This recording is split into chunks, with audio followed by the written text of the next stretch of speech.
Dear friends, welcome to another episode of Geopolitical and Military News.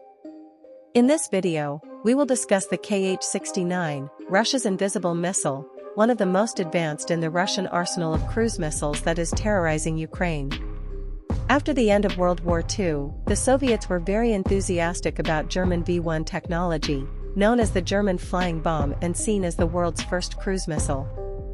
Unlike the ballistic missiles the Soviets were beginning to develop, which were large, tremendously heavy, expensive, and complex, the V-1 showed that cruise missiles could carry equally large explosive payloads, but at a fraction of the cost and without requiring as much technical and industrial effort. The first Soviet cruise missile was the 10Kh, practically an exact copy of the German V-1, paving the way for a wide range of cruise missiles that began to emerge in the 1950s and 1960s, culminating in the early 1980s with the Kh-55, which ushered in a whole new era of cruise missiles in the Soviet Union, serving as the basis for advanced models that are still produced today, such as the Kh-59, a two-stage cruise missile, with the first stage being a solid fuel rocket motor for initial ignition, and the second a subsonic turbojet engine.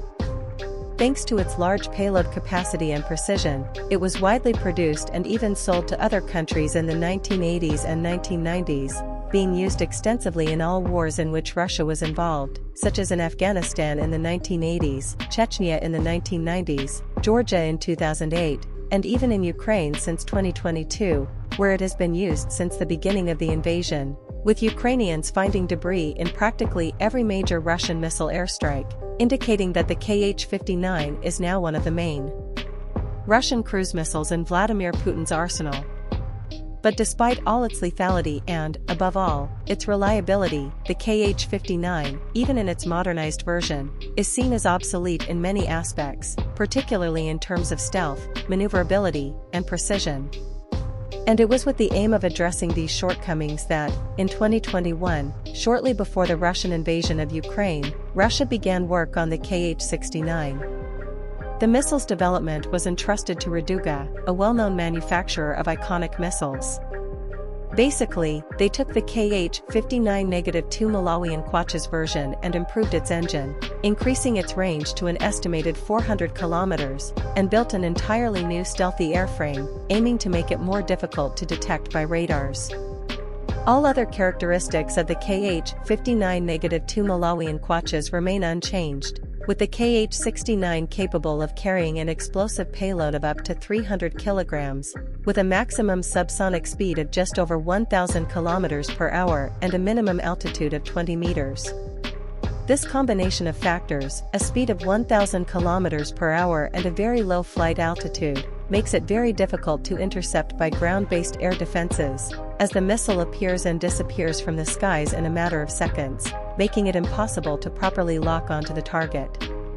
Its navigation system is also the same, based on GLONASS, the Russian version of the American GPS, with an inertial backup system. According to various sources, because of its stealthy characteristics, it may have been developed specifically for the Su-57, Russia's fifth-generation fighter. The last accurate information about the missile stated that it had been successfully tested in September 2023, with the first indication that it was probably used against Ukraine coming from debris found in a Russian airstrike in February 2024.